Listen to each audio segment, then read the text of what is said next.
हफ्ते पार्लियामेंट में एक ऐसा बिल पास हुआ है जिससे एक क्लिक पर अपराधियों की कुंडली देखी जा सकेगी। अगर ये बिल कानून बन गया तो अत्याधुनिक टेक्नोलॉजी का इस्तेमाल करके पुलिस गिरफ्तार किए गए लोगों का फिंगरप्रिंट और पैरों के निशान ही नहीं बल्कि उनकी आंखों की पुतलियों का स्कैन करने से लेकर उनकी लिखावट तक के नमूने ले सकेगी, यानी कि उनकी पूरी डिजिटल कुंडली तैयार कर पाएगी।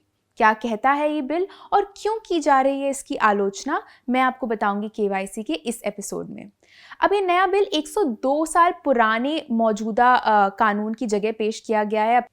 अब तक पुलिस केवल दोषी ठहरा दिए गए अपराधियों के फिंगरप्रिंट और पैरों के निशान ले सकती थी, लेकिन इस नए बिल के तहत अपराधियों की आंखों की पुतलियों, हथेली और पैरों के छाप, फोटो, बायोलॉजिकल सैंपल जैसे बालों के सैंपल और राइटिंग के नमूने भी ले सकेगी। ये बिल 3 तरह के लोगों पर लागू होगा। पहले, ऐसे लोग जिन्हें किसी भी अपराध में सजा मिली हो। दूसरे, ऐसे लोग जिन्हें किसी कानून के तहत सज़ा के प्रावधान की धाराएं लगाई हुई हैं और वो उसके अंदर गिरफ्तार हुए हैं। इसके साथ ही ऐसे लोग जिन पर सीआरपीसी की धारा 117 के तहत शांति बनाए रखने के लिए कार्रवाई की गई है, उन पर भी ये कानून लागू होगा। इनमें वो भी शामिल होंगे जिन्हें पब्लिक सेफ्टी एक्ट जैसे कानून के अंदर गिरफ्तार किया गया हो। बिल में कहा गया है कि किसी महिला या बच्चे के खिलाफ किए गए अपराधों के आरोपी या 7 साल से ज़्यादा की पनिशमेंट पाने वाले किसी भी अपराध को छोड़कर बाकी अपराधों के आरोपी बायोलॉजिकल सैंपल देने से इनकार कर सकते हैं। अगर किसी आरोपी से इस तरह का डेटा लिया जाता है और आरोपी बाद में बिना मुकदमे के रिहा कर दिया जाता है या अदालत द्वारा आरोप मुक्त या बरी कर दिया जाता है तो उसका रिकॉर्ड नष्ट भी किया जा सकता है। बिल के मुताबिक ये डेटा एनसीआरबी, राष्ट्रीय अपराध रिकॉर्ड ब्यूरो के पास रखा जाएगा। एनसीआरबी ये रिकॉर्ड राज्य या केंद्र शासित प्रदेश प्रशासन या किसी दूसरी कानूनी एजेंसी से इकट्ठा करेगी। एनसीआरबी के पास इस डेटा को रखने और इसे नष्ट करने की शक्ति होगी। इस डेटा को 75 साल तक सुरक्षित रखा जा सकेगा। इसके बाद इसे खत्म कर दिया जाएगा। हालांकि सजा पूरी होने या कोर्ट से बरी होने की स्थिति में डेटा को पहले भी खत्म किया जा सकेगा।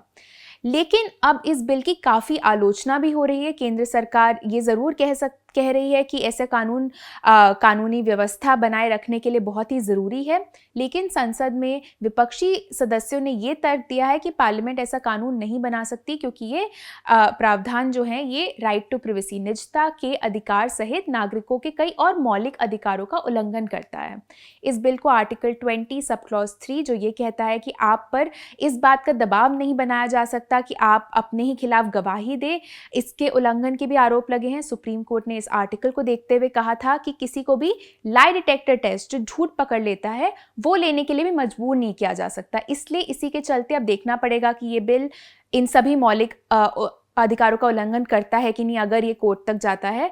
अब आपको एक और बात बता दूं, सुप्रीम कोर्ट ने पुट्टस्वामी की जजमेंट में ये कहा था कि राइट टू प्रिवेसी का उल्लंघन सिर्फ एक कानून के द्वारा किया जा सकता है और इसके लिए टेस्ट्स भी बनाए थे, जैसे कि ऐसी कार्रवाई के लिए पार्लियामेंट द्वारा पास किया गया एक कानून होना जरूरी है। दूसरा, राज्य का इस कानून को लेकर एक वैध हित होना जरूरी है, लेजिटिमेट इंटरेस्ट होना चाहिए इसमें। और तीसरा, ये कार्रवाई किसी लक्ष्य को प्राप्त करने के लिए मौजूदा विकल्पों में से, ऑप्शंस में से लोगों के अधिकारों में सबसे कम दखल अंदाजी करने वाला होना चाहिए। तो इस कानून को भी हो सकता है इन 3 टेस्ट की चुनौती पर खरा उतरना पड़े।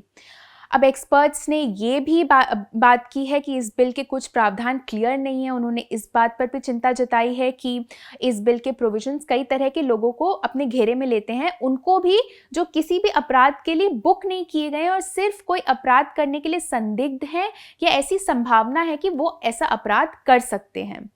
और ये बिल किसी भी तरह के अपराध के लिए किसी भी तरह का डेटा लेने की अनुमति भी देता है। फॉर एग्जाम्पल, अगर किसी को जल्दबाजी और लापरवाही से गाड़ी चलाने के आरोप में गिरफ्तार किया गया हो तो भी ये बिल ऐसे इंसान की लिखावट का नमूना लेने की अनुमति भी देता है, चाहे वो उस अपराध से जुड़ा हो चाहे ना जुड़ा हो। चूंकि कुछ हद तक ये बिल टेक्नोलॉजी का उपयोग करके पुलिस निगरानी के लिए भी एक कानूनी ढांचा बनाता है एक तरह से, एक्सपर्ट्स को ये भी डर है कि इसका मिसयूज किया जा सकता है। द प्रिंट के लिए मैं अपूर्वा मंधानी। ऐसे और वीडियोस देखने के लिए हमारे यूट्यूब चैनल को जरूर सब्सक्राइब करें और हमें ट्विटर, इंस्टाग्राम और फेसबुक पर फॉलो करें।